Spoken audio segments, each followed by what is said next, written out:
Hi, time for another episode of the Thought Project. Just so you know, and today is a special bonus edition on the movie The Sound of Freedom. We'll be starting out with EMF's Unbelievable for the song today. So let's dance. Better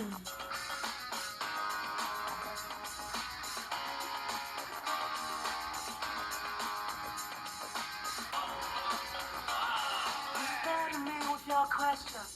You haven't told no lies. You always ask me what it's all about. Don't listen to my replies. You say to me I don't talk enough, but when I do, I'm a fool. These times I spent, I've realized to shoot through and leave you.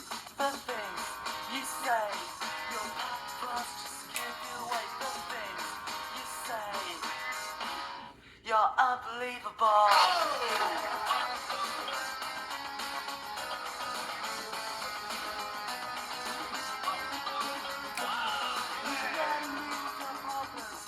Tell me more about mine. I'm always so concerned with the way you say you always have to stop to think first. Being one was more than I ever know.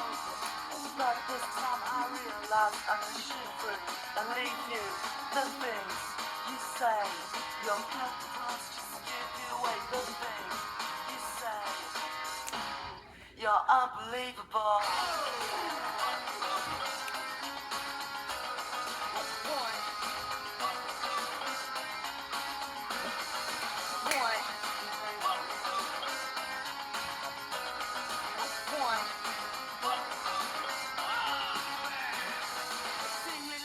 Don't mean you can ask us, pushing down the relative, bringing out your higher self, think of the fine side, pushing down the better view instead of bringing it out to walk the world and everything you ask to brace yourself, from grace to peace. I know this world and what it seems.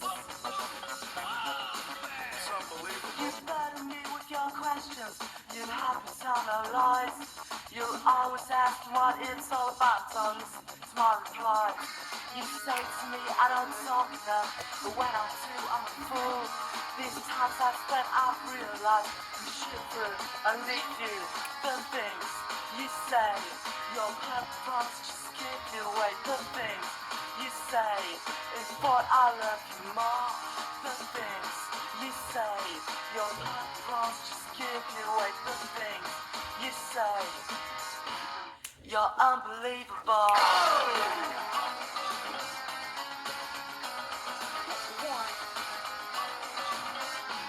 You're so unbelievable.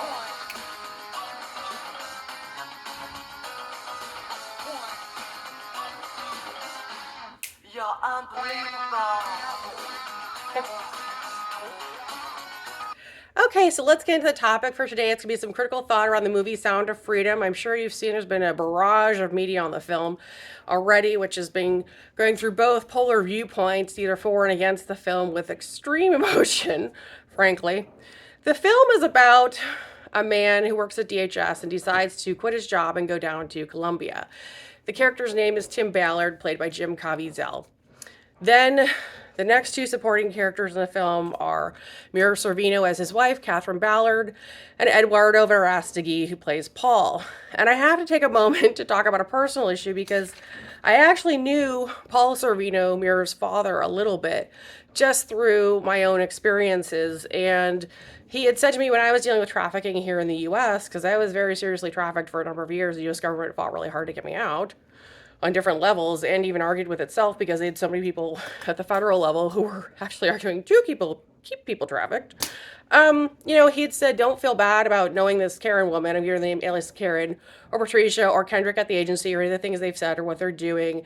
Mira has a really good dad and she'll be okay no matter what. You've got to get away from these people. And he was right. And it took me a long time in my life to develop enough self-esteem to not feel so ashamed of having been around these people or what had happened. Did I even feel embarrassed by some of their behaviors and the way they treat other people who were decent. But I think Paul Sorvino was correct that his daughter had a good dad and she's been able to actually stand up for her rights in the industry and continue to work in it, which is, I assume, what attracted her to the project because it's ostensibly supposed to be against human trafficking. So I say all this as sort of a disclaimer because, there's that old sort of funny line from LA Confidential, some men enter the world, other men get prostitutes and get to move to Bixby, Arizona. Well, some men inherit the world and others get reviews of movies their daughters are in with critical thought from former bloggers. I don't know, whatever. Anyway, I just had to throw it in there. So the point of the film is that basically, with my disclaimer up front, the topic is supposed to be on ending human trafficking. And the idea is that this DHS agent goes down to Colombia and looks to save the sister of a young boy he's rescued here in the U.S. And he quits his job at DHS and goes to Colombia, land of little kids and drugs. Now, here's where the plot goes offline. And I say all this because I think Jim Caviezel is a great person from what I know of him. I don't know him personally. Mary Sorvino, from what I know of her, I think she's a great person. I don't know her personally. There's a problem here because you're essentially looking at a plot line where someone is quitting their job at DHS, they're going rogue, and they're going off to a foreign country to save kids, and they aren't necessarily U.S. citizens. Is this relevant to actual U.S. policy or laws? No. Does the U.S. monitor men and actually catch them and put them in prison for going to foreign countries to have sex with kids? Yes, they do. Would I recommend anybody quit their job at DHS working on trafficking issues here in the U.S. to go to a foreign country to save kids? No, I don't. And I'll tell you, there's been a long-running issue. There were 3 different churches I dealt with in the D.C. area that were all heavily engaged in trafficking, labor trafficking here in the U.S., sex trafficking here in the U.S., and all of them had a relationship to the Russian government, and they were all heavily involved in doing so-called mission trips to foreign countries to save kids and people who were in need. They all looked like they were going on vacations to me. There was extreme push to go on the trips, especially with the one fake front church that I was raised in partially and then dealt with again in the D.C. area, and where, frankly, some of the Russian operations have come from in the D.C. area. So would I recommend a film that is saying, quit your proper job, quit doing an issue that's completely in pain and completely freaking out here in the U.S., which is the issue of human trafficking that is completely out of control, to go to a foreign country? No. And worse, how many of these people have actually gone to those countries simply to do drugs and mess around with kids themselves? Does Jim Caviezel know this? No, I don't really think he does. I don't think he realizes that about the film. But here's somebody involved in the film who is an issue, Eduardo Verástegui. Eduardo Verástegui was in Bella. I saw Bella. I saw it at the premiere in D.C. I met the original founders of the studio. They had told me that they were not completely comfortable with him, even though he was in Bella. They told me he had a lot of connections, and they also got out of the studio that they built before it was sold to Disney. Sold to Disney 4 years ago. Disney, lacking content material to produce or put out to make money off of, decided to release the film this year. At least that's what we're all being led to believe. Here's the issue. Eduardo Verástegui has announced in the last week that he wants to run for president of Mexico. He also was appointed to a committee by Donald Trump in Florida. Right now, we are currently dealing with heavy hearings and investigations in the D.C. area and nationally around Donald Trump and Joe Biden. Then there's the overriding issue of the AMC theaters where the film has been shown actually having problems with air conditioning, heating, food, water, and people being told that they have to actually leave the theaters mid-film and are not allowed to finish watching it. There's been extreme media reactions to it, people crying and sobbing all over YouTube, issues with people actually getting angry about the film because they are pedophiles and they do like to have sex with children. These are all very real issues around the film. And you have to look at Eduardo Verástegui history himself, because he actually worked with Jennifer Lopez, and he worked with her on the film, the short film video, music video, Ain't It Funny?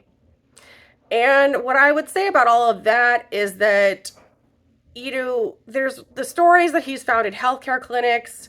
He's founded the healthcare clinic Guadalupe Medical Center in Los Angeles and done humanitarian relief actions to Mexico, Peru, Darfur, and Haiti. Oh, Peru, the country where all the children keep coming from that are being trafficked here in the U.S. and in some cases being put through massive surgeries to change their appearance to keep them here.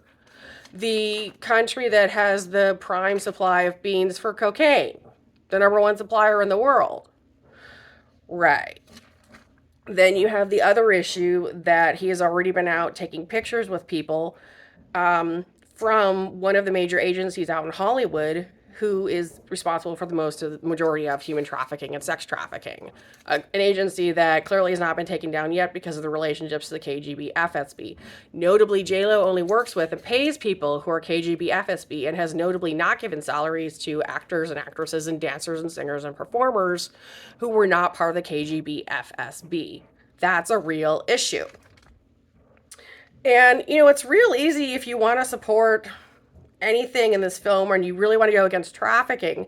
The easiest thing to do as a Christian is to just simply be a Christian and go out there and support people in your community. Take care of the people who actually have problems. Minister to people who actually really need help. Help the actual trafficking victims. Help the intelligent person who's being forced to do other people's homework at school. Reach out to people in local universities and educational systems that are being trafficked, because it goes on all the time. When I went through at Luther College with my money being stolen, being beat up and told to provide material, and being put into this bizarre relationship to an agency that was against my will and my life, that a lot of people fought against, is real.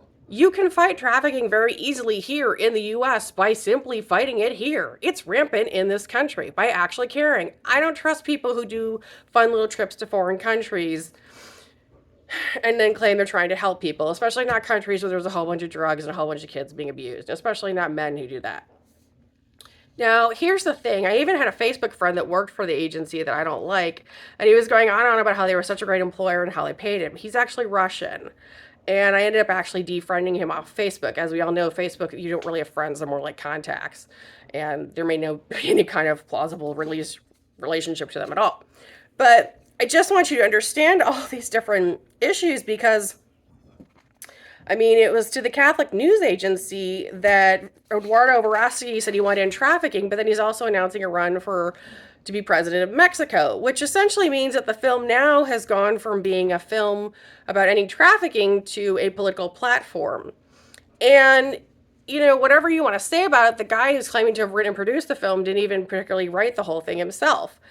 And I just want people to be very clear on all of this, because now Donald Trump has decided to actually show the film, or is talking about showing the film at his place in Florida, which makes it a film that's overtly tied to politics instead of the actual issue. And it actually harms people who really are being trafficked and abused in the U.S. Jim Caviezel has obviously been smeared to a certain extent, claiming he's involved with QAnon, which is just unfair. And I just want to be very clear about that, because the whole QAnon story was actually invented by people who were pedophiles in the DC area that wanted to discredit child predator investigations. Like, the issue with weirdos who want to, abuse and attack children and want to be told there's nothing wrong with them for it. Want to say that's perfectly okay and that doesn't hurt kids when it obviously does, and want to use them as adults, as slaves, is real in the U.S. It's happening here in this country. There's no need to go traveling to other countries to work on the issue. You can work on it here. And, as far as I'm concerned, just in reference to the Ain't It Funny music video, little mini film with Eduardo Verástegui and Jennifer Lopez, I would say, ain't it funny how just like that, it's kind of over. Additionally, and you really have to look at all this, it comes off as just simply too Hollywood. It was supposed to be a film that was going against the Hollywood establishment, but when you've got YouTube films complete with women crying and talking about how moved they are, and then, you've got all these bizarre articles attacking the film, it just becomes one big no-go zone for most people who are really serious about the issue, or even just want to live decent lives, because why would you want to be pulled into an argument like that? Again, as I explained before, do you have millions of dollars to blow in an argument? Because I don't. I never had. I've been poor because of the trafficking I've gone through, and I don't agree with anyone being pulled into these arguments. And I say all this because I was actually given a free ticket to the film, and that was targeted and sent to me through integrated marketing. And a number of people have showed to me what that is. But basically, because of your profile background, you can be targeted to receive products, but then the person doesn't actually create an agreement with you. There's just an expectation. So I don't want anybody to think that they're going to simply get a free review that's good because they gave me a free ticket through integrated marketing. I have overt and clear contracts for collaborations and influencing projects that are very clear. And as for me in my life, I just look at the decades of abuse, the decades of going without pay, the decades of people who've been suffering due to Hollywood's extortion schemes. And I look at this film and I say, I'm sorry, but, for me, you can't tell me that a meal with people I don't like is payment, and you can't tell me a ticket to a movie that I'd have to pay a whole bunch of money on gas to go see, and I would have to have skipped other things that I actually needed to do in order to see, is enough. Because it's not. And I also want to admit that, when I was younger, because of what I'd gone through, just even the smallest little bit of anything that was free would be more than enough for me to go ahead and be like, oh my gosh, I have to support, I have to be your little chair. Oh my God, oh, the games of fear, I've got to be included. And then I grew up, and I read books like Boundaries by Henry Cloud, MD. I think the Boundary series is pretty well known. And also the book Why Men Love Bitches, which is about setting boundaries and about recognizing, what's really important. And one of the key points she makes in that book is that you may or may not ever really be loved by a man, but you really do need to be loving towards yourself. And part of that is not being too desperate. And I also found there were just a lot of people, whether it was in politics or the Hollywood industry, who made fun of individuals who took things and were more than happy to have them for free as payment. And I can tell you right now that I used to work with a guy, he was in PR. He'd given me a few free passes, but he made the mistake of going off on me and telling me about how he thought Joe Gigante of Veritas Media was just a loser and an idiot, and said he was somebody who just got food for free and didn't really need to be paid or do anything. This was before Veritas Media and James O'Keefe really took off. So I knew about Veritas Media before it got started. I can tell you the Wikipedia entries on Veritas Media are completely false. Also, that guy, that PR dude who was so rude to Joe Gigante and other people in the industry, has actually lost most of his career. The last time I saw him, he was wearing shoes with holes in them and he was high on pot. So just remember that. Please don't ever disregard any of us or think simply because you gave us something that you are owed something else in return. All of us work very hard for what we have, and it's really important to not discredit people or put them down when you do offer them something or do a collaboration or an influencing project and they are positive. Don't take people for granted. It's a mistake. Now, I have to show you something else as well. You're probably asking, what would I do or what do I recommend you do? Because I had talked with a number of people in the DC area before the film was made and knew it was going to be coming out, and they all clearly said, we're going to follow your lead on it because you're the one who's really knows these issues and has really been through it. And I said, okay, well, here you go. My advice, if there's problems with AMC theaters, there might be problems with other theaters, but I know you don't want to go to an AMC to see the film. 2, it's become political. So you'll be drawn into political controversy that you may not want to deal with because of your career or your life professionally. 3, there's other films you can see. You could see The Mission, a film about a man who was a priest that went down to South America and he tried to spread the values of Christianity to the locals there, and they ended up killing him in the end. But he believed in his mission and his project because he was a nice Christian man who wanted to spread Christianity. So if he died in the end, that was his choice. But it's a beautiful film, beautifully shot, well made, critically acclaimed, fantastic music if you want to watch that kind of film. Here's another one you could also watch. You could simply watch 1492 about the life of Christopher Columbus coming to the U.S. and the violence and the dangers he encountered, if you'd like.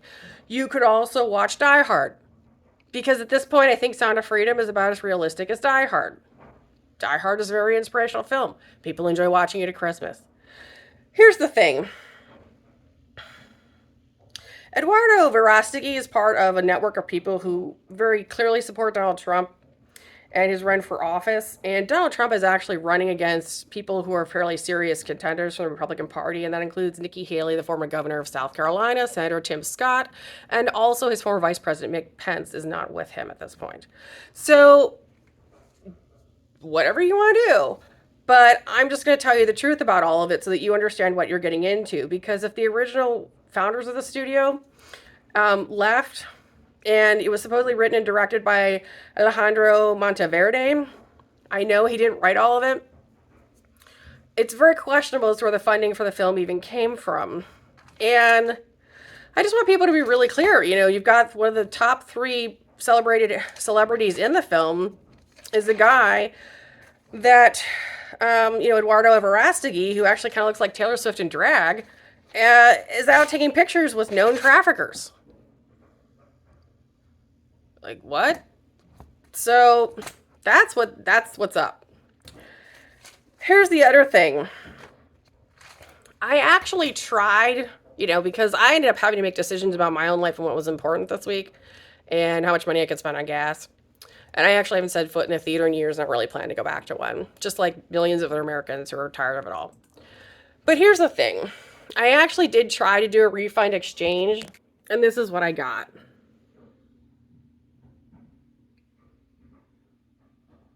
So, as you can see, I couldn't actually exchange the ticket, and I tried to do that before the actual showtime. Didn't work. Here's something else. The studio is now using people's emails to run ads for a handcrafted jewelry collection. So we're all supposed to be paying a bunch of money out now for jewelry that is supposed to be ostensibly given to supporting fighting trafficking. And I've already told you how to fight trafficking. It's actually a lot easier than most people realize.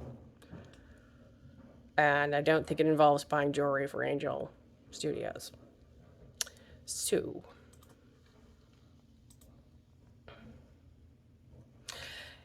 as far as the show goes, like I said, just like that, it's kind of over for me because in the end, I decided not to go to the movie because of all the different issues. I put my health, my pocketbook, my bank account, my cash flow, whatever you want to call it, my money supply in front of whether or not I was going to pay to go to see a movie right now.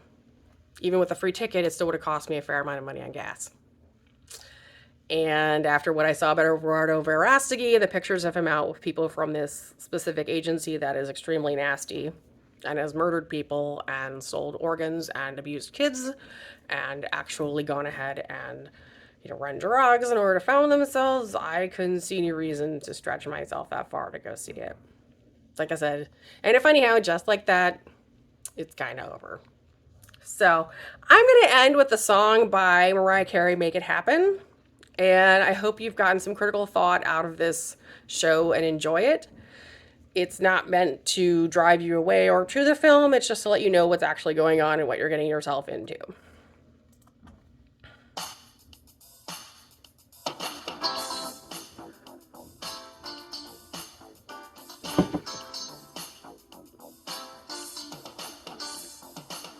Not more than 3 short years ago, I was abandoned and alone without a penny to my name. So very young and so afraid, proper shoes upon my feet. Sometimes I couldn't even eat, I often cried myself to sleep. So I had to keep on going, never knowing if I could take it, if I would make it through the night. I held on to my faith, I struggled and I prayed. Now I found my way. Believe in yourself enough and know what you want. You're gonna make it happen.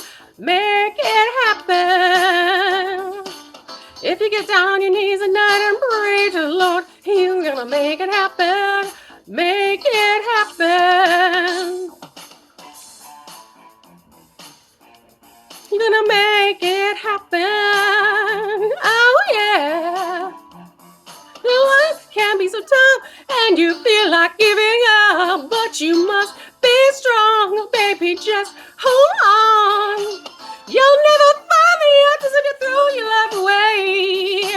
I used to feel the way you do, still I have to keep on going, never knowing if I could take it, if I would make it through the night. I held on to my faith, I struggled and I prayed, and now I've finally found my way.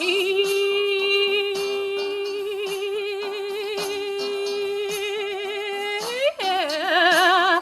Make it happen. You just got to hold on. Yeah. Make it happen.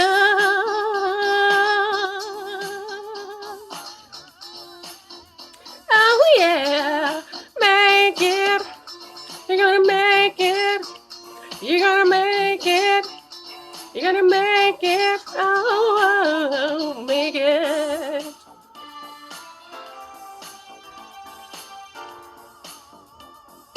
Make it through the night. I held on to my faith. I struggled and I prayed. Now I finally found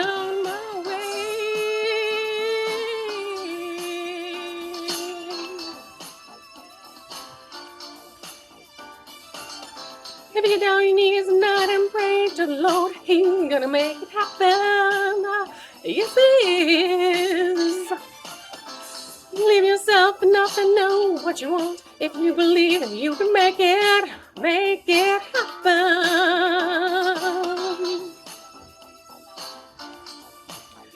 Make it happen.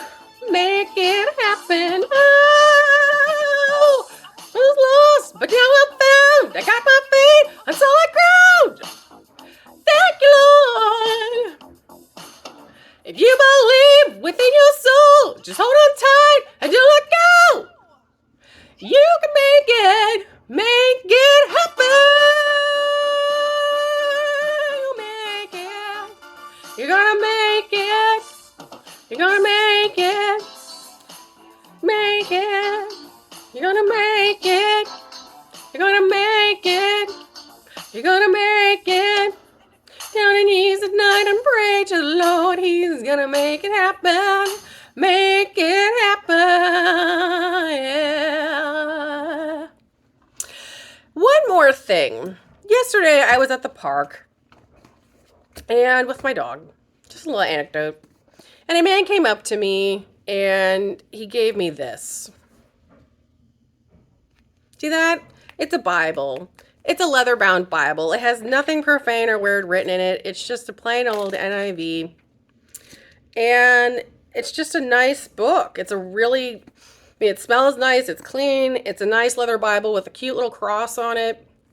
And it had a pamphlet with it that said grow. And it talked about literally just growing in your faith. There was nothing negative, nothing shameful. It was just literally about being a follower of Jesus Christ. And the film Sound of Freedom has tried to tie itself in the churches, and one of my major concerns is that a fair number of people may actually end up going to the film and afterwards then going to churches and talking about their problems and putting themselves at risk and getting trafficked. Because one of the ways that women, especially, and women with kids, get in trouble is they spend too much time talking in churches to the wrong people where it's not safe and end up being exploited and abused. And that was definitely a problem in the church I grew up in that was a cult. And it's a Protestant denomination. And I saw it at 2 other churches in the DC area. So that's 3 big churches that were very big on trafficking people. And people have been raped, murdered, kids have been trafficked, organs, all of it.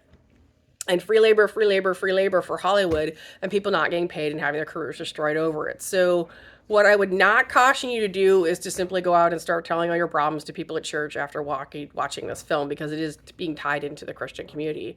If you have really serious issues like that, or if it's at the point where you need to go tell somebody, like a bigger group of people at one church, you better be doing a tour of the whole area and all the churches and all the police forces and all the different social workers. Like, you better be talking to everybody if it's that bad. Okay, otherwise it's really important to seek the help and advice of a professional, and it really is important to actually talk to your local police about the issue. Okay? So that's how it actually really works. Have a good day. This has been The Thought Project, just so you know.